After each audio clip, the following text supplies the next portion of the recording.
Senior citizen की as होती है 60 और सिल्वर हो गई है $60 पे। तो इस 14 सालों के बाद ये चांदी जो है अपने रेंज से बाहर निकली और अभी रिसेंटली इसने करीबन $61.22 का हाई बनाया है। इस साल में जो लो था करीबन 86,223 का लो था और हाई बनाया 1,90,799 का। 1,90,000 का आप रेट बता रहे हैं, ये इस साल का हाईएस्ट रेट है चांदी का। तो पिछले 3 हफ्तों में प्राइस 40,000 के आसपास इंक्रीज कर गए हैं। दिवाली के टाइम पे हमने गिरावट आती हुई देखी थी, बट उसके बाद प्राइस स्टेबल हुए और फिर प्राइस बढ़ते हुए नजर आए। हम कारण के पीछे जानना चाहें तो क्या जो इंडस्ट्रियल यूज ज्यादा बढ़ा है भयानक तेजी से और बढ़ता हुआ दिखाई भी दे रहा है, क्या वही एक बड़ा कारण? क्योंकि मेटल्स की डिमांड सप्लाई सबसे ज्यादा इफेक्ट होती है। तो 2016 में जो टोटल सप्लाई थी वो करीबन 1,097 मिलियन आउंस के आसपास थी, जो 2025 में घटकर करीबन 1,030 मिलियन आउंस रह गई। 2016 में सब चीजों को मिला के जो इसकी डिमांड थी करीबन 993 मिलियन आउंस के आसपास थी, जो यहाँ पर बढ़कर 1,143 मिलियन आउंस हो गई है। तो बहुत सारे इलेक्ट्रॉनिक्स आइटम्स में अब चाइना चांदी को यूज कर रहा है। तो कहीं ना कहीं जो उसकी रणनीतियां हैं वो यहाँ पर अब चांदी को भी सपोर्ट करती हुई नजर। जो डिमांड सप्लाई मिसमैच है वो यहाँ पर बहुत बड़ा है और ये डिमांड सप्लाई मिसमैच आगे भी बढ़ने वाला है।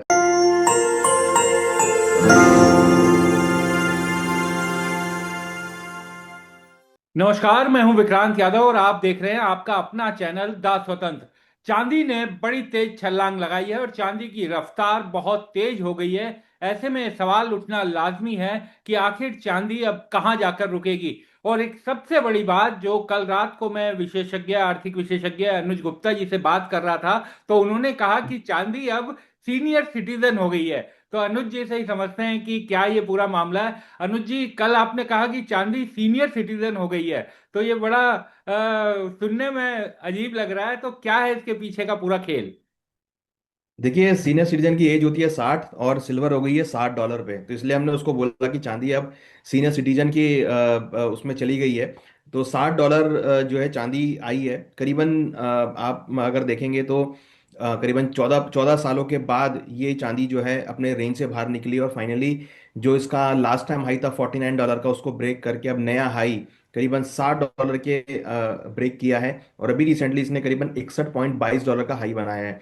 तो जो सीनियर सिटीजन वाली बात थी वो $60 को देख के थी, क्योंकि 60 एक फिगर होती है, उसके ऊपर जब भी चलते हैं तो सीनियर सिटीजन चले जाते हैं। तो यहाँ पर मुझे लगता है कि चांदी जो अब सीनियर सिटीजन के उसमें है। और अगर आप देखेंगे इंपॉर्टेंटली ये मल्टी बैगर की कैटेगरी में आ गई है, क्योंकि यहाँ पर अगर आप देखेंगे चांदी ने इस साल में अभी तक, हालांकि साल खत्म नहीं हुआ है, अभी तक ये 115% के रिटर्न पे ट्रेड करती हुई नजर आ रही है। इवन इससे भी ज्यादा का जो ट्रेंड है यहाँ पर आता हुआ दिखाई दे रहा है। अगर हम करंट रेट के अकॉर्डिंग बात करें तो हमें लगता है कि चांदी ऑलमोस्ट, अगर हम एक पूरे साल की रिटर्न की बात करें तो करीबन 86,000 के आसपास का लो था और अब इसने करीबन 118% के रिटर्न दिए हैं।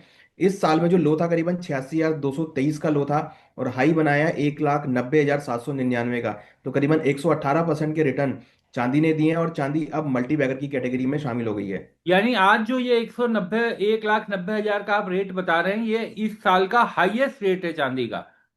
यस, आज जो इसने हाई बनाया है ये इसका इस साल का हाईएस्ट रेट है, 1,90,799, जो कि अभी तक है। और आगे हो सकता है कि अभी तो दिन बाकी हैं साल खत्म होने में, तो देखते हैं कहाँ तक ये जा सकती है। अनुज जी, मैं आपसे ये समझना चाहूंगा कि क्या जो चांदी का अब ये हाई रेट बन गया है, क्या अब खुदरा निवेशकों को ये उनको अपनी तरफ खींच रहा है, आकर्षित कर रहा है, या अब एक डर भी भय भी पैदा कर रहा है क्योंकि इतना हाई रेट 1,90? देखिए, डेफिनेटली हाई रेट होने के बाद थोड़ा सा डर तो रहता ही है कि प्राइस थोड़े करेक्ट होंगे, क्योंकि जिस तरीके से बड़े हैं उस हिसाब से प्राइस करेक्शन भी हो सकती है। मीन्स अगर आप इसके प्राइसेस को एवेल्युएट करें और अगर हम डे वाइज या वीकली वाइज अगर हम चेक करें तो पिछले, अगर आप देखेंगे तो महज करीबन, अगर हम पिछले 3 हफ्तों की बात करें तो 3 हफ्तों में ही करीबन इसके प्राइसेस में 20% के आसपास की तेजी आ चुकी है। मीन्स करीबन प्राइस जो है 1,52 से 1,90 तक चले गए हैं। तो मीन्स अगर आप इसको ट्रैक करें तो करीबन 38,000 की जो तेजी है वो इसके भावों में, ऑलमोस्ट 40,000 की तेजी अगर आप मान के चलें तो पिछले 3 हफ्तों में प्राइस 40,000 के आसपास इंक्रीज कर गए हैं, जहां पर पहले चांदी 40,000 के रेट पे ट्रेड होती थी। तो पिछले 3 हफ्तों के अंदर ही बहुत बड़ा मोमेंटम आता हुआ दिखाई दिया है। दिवाली के टाइम पे हमने गिरावट आती हुई देखी थी, बट उसके बाद प्राइस स्टेबल हुए और फिर प्राइस बढ़ते हुए नजर आए। इवन अगर हम यूं कहें कि दिवाली के बाद इसने जो 1,39,306 का लो बनाया था वहां से प्राइस रिकवर हो गए हैं और 1,90,000 मीन्स करीबन दिवाली के बाद से ही इसमें 60,000 की जो तेजी है वो यहाँ पर आ गई है, 60,000 पॉइंट की। तो सिल्वर अगर आप देखेंगे तो बहुत छोटे टाइम में बहुत स्पीड से भागी है। तो देखिए, जब कोई वस्तु का प्राइस छोटी अवधि में बहुत तेज भागता है तो उसके गिरने के चांस भी उतने हो जाते हैं। मगर यहाँ पर दो तीन चीजें हैं जो यहाँ पर इंपॉर्टेंट है। एक तो जो इसकी इन्वेंट्रीज है वो यहाँ पर काफी डेफिसिट में हो गई हैं। अगर आप देखेंगे तो जो सिल्वर की ग्लोबल सप्लाई है वो यहाँ पर काफी डेफिसिट में, क्योंकि इसका डिमांड अगर आप देखेंगे तो फोटो के अंदर, सोलर पैनल्स के अंदर, ईवीज के अंदर, एआई इलेक्ट्रॉनिक चिप्स के अंदर इसका यूसेज होने लगा है, जिसकी वजह से यहाँ पर काफी हद तक जो इसकी सप्लाई है वो यहाँ पर कम हुई है, डिमांड बहुत बढ़ गई है। इसकी अगर अनु इन्वेंट्री की बात करेंगे जी जी। शंघाई फ्यूचर एक्सचेंज में, तो जो उसकी इन्वेंट्री है शंघाई फ्यूचर एक्सचेंज में बहुत कम हो गई है, क्योंकि चाइना का एक्सपोर्ट बहुत इंक्रीज हुआ है। अनुज जी, अगर हम कारण के पीछे जानना चाहें तो क्या जो इंडस्ट्रियल यूज ज्यादा बढ़ा है भयानक तेजी से और बढ़ता हुआ दिखाई भी दे रहा है, क्या वही एक बड़ा कारण है या कुछ और कारण भी समझ में आते हैं? देखिए, जब हम मेटल्स की बात करते हैं तो इनका सबसे ज़्यादा जो फैक्टर है वो डिमांड सप्लाई का काफ़ी रहता है, क्योंकि मेटल्स की डिमांड सप्लाई सबसे ज़्यादा इफेक्ट होती है। तो अगर आप देखेंगे तो चांदी इस टाइम ग्लोबल डेफिसिट में चल रही है, क्योंकि अगर आप देखेंगे तो सिल्वर का डिमांड पहले खाली फोटो में होता था, फोटोग्राफी में। अब फोटोग्राफी के साथ साथ सोलर पैनल में, ईवी में, प्लस अब एआई और इलेक्ट्रॉनिक्स के अंदर भी यूज़ होता है, क्योंकि सबसे बड़ा कंडक्टर माना जाता है इलेक्ट्रिसिटी का, और एआई सर्च करने के लिए बहुत इलेक्ट्रिसिटी कंज्यूम होती है। तो ऐसे में सिल्वर के जो कंडक्टर्स हैं वो यहाँ पर यूज होने लगे हैं। तो एआई के अंदर काफी हद तक जो डिमांड है वो यहाँ पर इंक्रीज हुई है। प्लस अगर आप एक्सचेंज वाइज इन्वेंट्री देखेंगे तो यहाँ पे शंघाई फ्यूचर एक्सचेंज में इन्वेंट्री काफी लोअर हो गई है। और कहीं ना कहीं अगर आप एलबीएमए की बात करेंगे, लंदन बुलियन मेटल एक्सचेंज, वहां पर भी कहीं ना कहीं जो सप्लाई है वो कंटिन्यूसली गिरती हुई जा रही है और काफी सालों के लोअर लेवल पर आती हुई दिखाई दी है।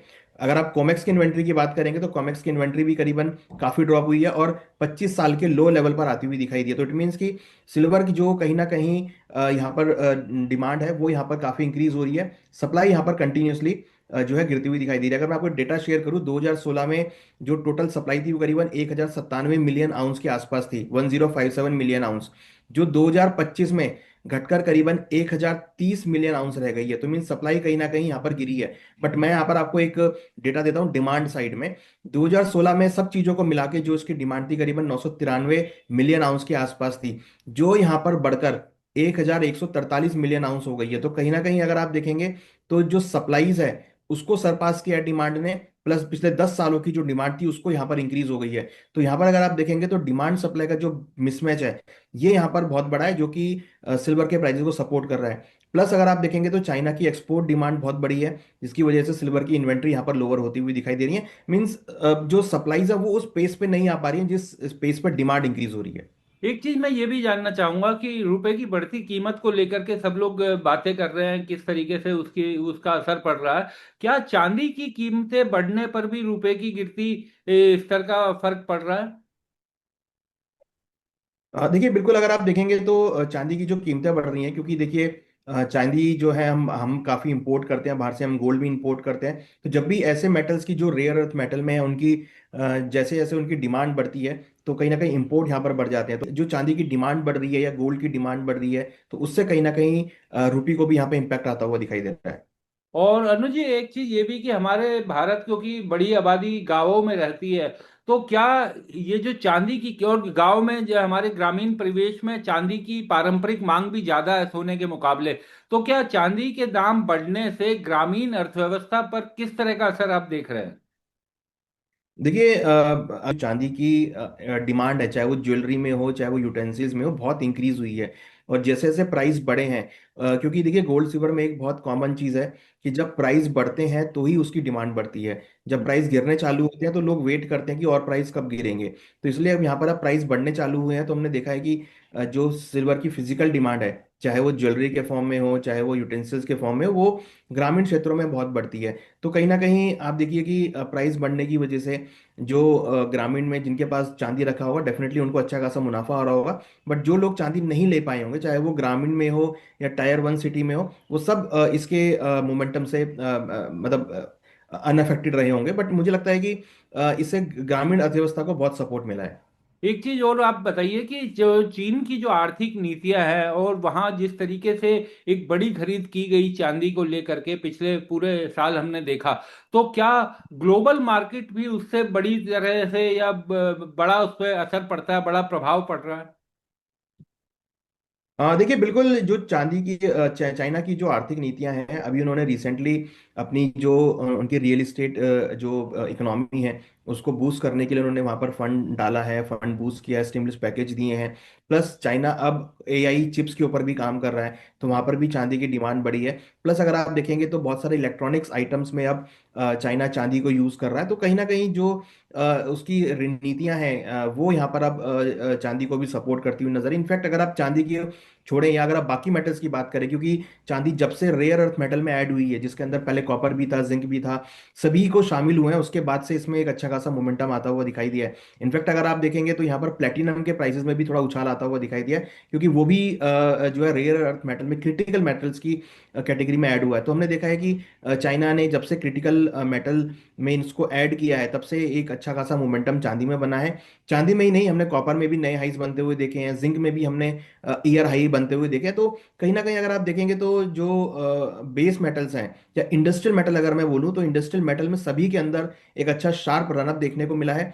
और देखिए दूसरी बड़ी चीज़ क्या है कि पिछले कुछ सालों में जियो पॉलिटिकल टेंशन बहुत इंक्रीज हुई है, और जियो पॉलिटिकल टेंशन इंक्रीज होने की वजह से काफ़ी देश जो है अपनी डिफेंस सिस्टम को स्ट्रॉन्ग कर रहे हैं। तो उसकी वजह से भी कहीं ना कहीं जो डिफेंस इक्विपमेंट्स की मैन्युफैक्चरिंग हो रही है, उससे भी काफ़ी हद तक मेटल्स की डिमांड बढ़ी है। और जो चांदी है वो वहाँ पर बहुत बड़ा रोल प्ले करती है, क्योंकि it's a very good conductor electricity. तो मुझे लगता है कि उसकी वजह से भी चांदी का जो यूसेज है वो वहाँ पर भी इंक्रीज होता हुआ दिखाई दे रहा है। तो अगर आप देखेंगे तो जितने भी इंडस्ट्रियल मेटल हैं वो पिछले कुछ सालों में अगर हम कुछ महीनों की अगर बात करें तो काफी अच्छा आउट परफॉर्म किया है, जिसमें चांदी भी है। तो अनुज जी, एक चीज ये बताइए, हमारे दर्शकों के मन में कई बार ये सवाल आता है कि जो इंडस्ट्रियल यूज है चांदी का, वो तो क्योंकि बढ़ता ही जा रहा है, तो फिर ये जो एक चांदी को लेकर के खतरा भी बना रहता है कि कभी भी प्राइसेस गिर सकते हैं, आखिर ये खतरा क्यों रहता है? क्योंकि इंडस्ट्रियल यूज तो लगातार बढ़ेगा ही। देखिए चांदी में क्या होता है कि जो एक एक आपका पार्ट है ज्वेलरी पार्ट, और एक आपका इंडस्ट्रियल पार्ट। तो जो इंडस्ट्रियल पार्ट है उसमें हमेशा आपकी डिमांड रहती है, क्योंकि इंडस्ट्रियल वो बेसिकली कंजम्पशन करने के लिए है। जबकि अगर हम ज्वेलरी वाला पार्ट करें या ऑर्नामेंट वाला बात करें, उसमें कई बार रीसेल वैल्यू आ जाती है। जिन लोगों के पास पुरानी चांदी पड़ी होती है वो मार्केट में लेकर आ जाते हैं। कई बार जो स्टॉकिस्ट होते हैं, क्योंकि देखिए इस पे अभी तक रेगुलेशंस तो कोई है नहीं, हाँ। इसमें ज्वेलर जो है इसको होल्ड कर लेते हैं, बड़ी बड़ी क्वांटिटी होल्ड कर लेते हैं, और जैसे ही ऊपर आता है वो तुरंत मार्केट में माल निकाल देते हैं। तो कहीं ना कहीं जो सप्लाई वाला पार्ट है वो यहाँ पर ज्वेलर्स की तरफ से या ज्वेलरी मार्केट की तरफ से वो आता हुआ दिखाई देता है। और कई बार प्राइस बढ़ने की वजह से पुराना जो ऑर्नामेंट्स होते हैं, चांदी होती है, वो मार्केट में आनी चालू हो जाती है। तो ऐसा कई बार हम देखते हैं। और दूसरा क्या होता है कि जब प्राइस बढ़ते हैं तो कुछ सेलिंग प्रेशर मार्केट में ट्रेडिंग के थ्रू आता हुआ दिखाई देता है। हमने देखा था दिवाली के टाइम पे 1,60,000 तक चांदी गई थी, फिर उसके बाद 1,39,000 तक वापस भाव आते हुए दिखाई दिए थे। तो 20-25% का जो एकदम से करेक्शन आया था, वो यहाँ पर कहीं ना कहीं कई बार देखने को मिलता है। बट हाँ, उसके बाद देखिए फिर दोबारा इसने नया हाई बनाया। तो अगर आप देखेंगे तो कहीं ना कहीं हमेशा फियर रहता है, क्योंकि कमोडिटी है, सप्लाई बढ़ जाती है फिजिकल मार्केट में, तो वो यहाँ पर सपोर्ट करती हुई दिखाई देती है। बट अगर आप ओवरऑल देखेंगे, जैसा कि मैंने आपको भी फिगर शेयर किया सप्लाई और डिमांड का एक मैक्रो लेवल पे, तो वो मैक्रो लेवल पर ये शो कर रहा है कि जो डिमांड सप्लाई मिसमैच है वो यहाँ पर बहुत बड़ा है। और ये डिमांड सप्लाई मिसमैच आगे भी बढ़ने वाला है। तो मुझे लगता है कि जो डिप्स मिलते हैं वो एक अपॉर्चुनिटी होती है, जो अभी तक नहीं बैठ पाए हैं इस रैली के अंदर, वो उस रैली में एंटर कर सकते हैं। और अनुज जी, अगर डॉलर मजबूत होता है, डॉलर की मजबूती वापस लौटती है, तो क्या उसका क्या असर चांदी पर आप देखते हैं कि किस तरह का असर वो चांदी पर पड़ सकता है? देखिए इसको मैं इस तरीके से देखता हूं कि अगर यूएस के डेटा पॉजिटिव आते हैं, जैसे हमने भी रिसेंटली देखा है यूएस के जॉब डेटा बहुत पॉजिटिव आए हैं, वीकली जॉब डेटा हो गए, या यूएस का अनएम्प्लॉयमेंट रेट है वो काफ़ी कमज़ोर हुआ है, यूएस के अंदर रोजगार बहुत बढ़े हैं। तो अगर रोजगार बढ़ते हैं या अनएम्प्लॉयमेंट रेट कम होता है, बेरोजगारी कम होती है, तो डेफिनेटली लोगों की जेब में पैसा आता है। जब लोगों की जेब में पैसा आएगा तो डेफिनेटली वो इंडस्ट्रियल मेटल्स को या ऐसे आइटम परचेज या इलेक्ट्रॉनिक आइटम परचेज करेंगे जहां पर इंडस्ट्रियल मेटल की डिमांड बढ़ेगी। तो अगर यूएस का डेटा पॉजिटिव आता है तो डॉलर इंडेक्स इंक्रीज होता है, और अगर डॉलर इंडेक्स इंक्रीज होगा तो मेरा ये मानना है कि कहीं ना कहीं आपका जो इंडस्ट्रियल मेटल की डिमांड है, अगर इकोनॉमी ग्रो करेगी तो इंडस्ट्रियल डिमांड, इंडस्ट्रियल यूसेज वहां पर इंक्रीज होता हुआ दिखाई देगा। तो उसकी वजह से हम देख रहे हैं कि चांदी के भावों को भी सपोर्ट आता हुआ दिखाई दे रहा है। तो अगर आप इसको चेक करेंगे तो यहाँ पर डॉलर में भी स्ट्रेंथ देखने को मिली है, प्लस चांदी के भावों में भी स्ट्रेंथ आती हुई दिखाई दी है। क्योंकि अगर डॉलर इंक्रीज होगा तो कहीं ना कहीं फिर इंटरेस्ट रेट कट होने की बात होगी, यूएस के डेटा पॉजिटिव आएंगे तो इंटरेस्ट रेट कट होगा, इंटरेस्ट रेट कट होगा तो एक सेफ हेवन तौर पे गोल्ड सिल्वर में डिमांड बढ़ेगी। एक चीज बताइए अनुज जी, सोने को बड़ा सेफ वो माना जाता था कि सेफ हेवन असेट है वो। और चांदी के बारे में कहा जाता है कि वो बहुत चंचल है, हम बहुत हाई भी देखते हैं फिर डाउन भी देखते हैं, फिर कई बार इस तरीके के डिप आते हैं। तो क्या अब चांदी भी सोने की तरह एक safe asset, safe haven asset में शामिल हो गई है, क्या ऐसा लगता है? देखिए बिल्कुल, अगर आप देखेंगे तो एक फिगर मैं आपको देना चाहूंगा कि अगस्त सितंबर तक ईटीएफ में करीबन 19.04 बिलियन रुपए के आसपास इन्वेस्टमेंट हुए थे सिल्वर ईटीएफ में। सिल्वर ईटीएफ अभी आए 2 साल हुए हैं और इतना बड़ा इन्वेस्टमेंट जो यहाँ पर है वो यहाँ पर आता हुआ दिखाई दिया है। इट मीन्स कि कहीं ना कहीं सिल्वर की जो डिमांड है वो ईटीएफ में भी देखने को मिली है। इंडिया की अगर हम बात करें, ज्वेलरी फैब्रिकेशंस के अंदर में करीबन 87.9 मिलियन आउंस के आसपास है, जो कि एक कंजम्पशन का पार्ट है। तो कहीं ना कहीं अगर आप देखें इतनी बड़ी फिगर्स हैं, चाहे वो ईटीएफ के थ्रू हो चाहे वो ज्वेलरी फैब्रिकेशन के थ्रू हो, तो कहीं ना कहीं डिमांड यहाँ पर बढ़ती हुई नजर आ रही है। तो हमें लगता है कि सिल्वर, अगर आप देखेंगे गोल्ड सिल्वर एक सेफ हेवन के तौर पे, तो डेफिनेटली सेफ हेवन के तौर पे इनकी डिमांड बढ़ती है, क्योंकि कोई भी अनसर्टेनिटी है वो यहाँ पर शो होती है। अगर आप देखेंगे तो इतना इक्विटी मार्केट शायद नहीं परफॉर्म कर पा रही है, तो लोग धीरे धीरे पोर्टफोलियो डाइवर्सिफाई करते हैं कि उनको कहाँ पर रिटर्न अच्छा मिल सकता है। तो ऐसे में हमने देखा कि पिछले कुछ सालों के अंदर सिल्वर और गोल्ड के अंदर investment, I am not talking about physical demand, जो इन्वेस्टमेंट डिमांड है, चाहे वो ईटीएफ को लेकर हो, चाहे वो एसआईपी के तौर पर इन्वेस्टमेंट करने की हैबिट हो, या बहुत छोटी क्वांटिटी में फिजिकल में ऐड करने की हो, तो ये सब चीज़ें हमने गोल्ड सिल्वर में इंक्रीज होती हुई देखी हैं। और अगर इस समय, क्योंकि लोगों को अक्सर जैसे शेयर बाजार में नहीं पता होता कि कब घुसना होता है और कब निकलना होता है, आदमी घुस भी जाता है खरीद भी लेता है लेकिन कब बेचना है उसे वो नहीं पता होता। तो छोटे निवेशकों को क्या इस हाई पर अपना कुछ प्रॉफिट बुक करना चाहिए या अभी और इंतजार करना चाहिए, खरीद किस तरीके से वो काम करें? देखिए मुझे लगता है कि आप इसको, देखिए यहाँ पे दो चीजें हैं, ट्रेडिंग और इन्वेस्टमेंट। आप ट्रेडिंग कर रहे हैं, ठीक है, वो आप स्टॉप लॉस लगा के ट्रेडिंग आप कर सकते हैं। बट जब हम बात करते हैं इन्वेस्टमेंट की, तो बिल्कुल यहाँ पर मुझे लगता है कि सिल्वर के अंदर, जैसा कि हम पहले भी कहते हैं, कि इसको आप एक प्रोसेस बना के चलिए।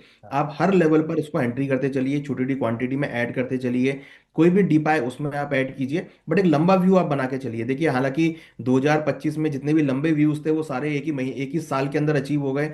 पहले हम $30 टारगेट कर रहे थे, वो अचीव हुआ, फिर हम 40 कर रहे थे, वो अचीव हुआ, फिर हम 50 कर रहे थे, वो अचीव हुआ, और फाइनली हम 60 कर रहे थे, वो अचीव हुआ। और अभी भी करीबन 15 से 20 दिन बचे हैं दिसंबर खत्म होने में। तो ऐसा नहीं है कि कहीं $65 से $70 भी यहाँ पर अचीव हो जाए, तो कोई ऐसी कोई बड़ी बात नहीं है।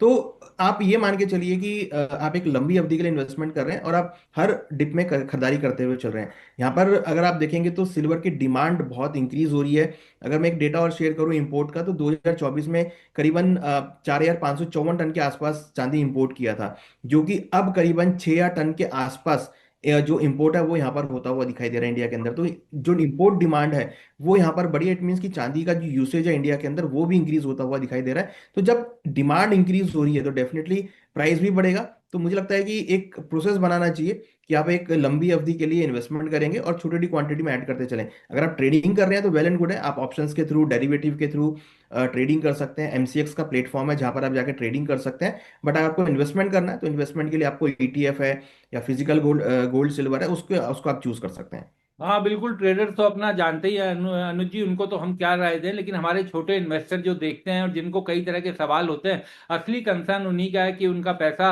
उनको कमा कर दे। और इसी के तो चांदी का, यानी आपको लगता है कि जो सबसे सेफ तरीका है वो डिप देख करके एसआईपी अपना बांध करके और छोटी छोटी क्वांटिटीज, वही सबसे बेस्ट तरीका आपको नजर आता है? देखिए बिल्कुल, अब देखिए किसी को शायद अगर हम गाँव की बात करें तो शायद किसी को एसआईपी नहीं समझ में आता होगा, या हो सकता है कि उनको ईटीएफ समझ में नहीं आता होगा। तो उनके लिए ऑप्शन है कि वो ज्वेलर के पास जाके अपनी चांदी को छोटी छोटी क्वांटिटी में ऐड कर सकते हैं, 100 ग्राम 200 ग्राम करके हर महीने ऐड कर सकते हैं, उसको ले सकते हैं, उसको धीरे धीरे अपने पास स्टोर कर सकते हैं। बट आजकल अगर आप देखेंगे तो अवेयरनेस बहुत है, आप अपना डीमैट अकाउंट ओपन करके भी जो है ईटीएफ को बाय कर सकते हैं, जिसको आप डीमैट अकाउंट में रख सकते हैं। तो जरूरी नहीं कि आप फिजिकल लें, आप डीमैट में भी रख सकते हैं। बट लोगों को फिजिकल रखना बहुत पसंद होता है कि उनके पास गोल्ड सिल्वर उनके दिल से लगा रहा है, इमोशनली अटैचमेंट होता है, तो वो फिजिकल के तौर पर भी खरीदारी कर सकते हैं। आजकल हर डोमिनेशन का जो गोल्ड सिल्वर मार्केट में अवेलेबल है, आप 1 ग्राम 2 ग्राम 5 ग्राम 10 ग्राम 100 ग्राम 200 ग्राम 500 ग्राम जितना आपको लेना है उतना का डोमिनेशन अवेलेबल है। आप उसको कॉइन के रूप में, सिक्कों के रूप में ऐड करके इकट्ठा कर सकते हैं। बहुत बहुत शुक्रिया अनुज जी, आप हमारे साथ जुड़े और तमाम जानकारियां दी और सिल्वर के इस हाई, न्यू हाई को लेकर के जनता के जो सवाल थे उनका जवाब दिया। बहुत बहुत शुक्रिया अनुज जी। Thank you.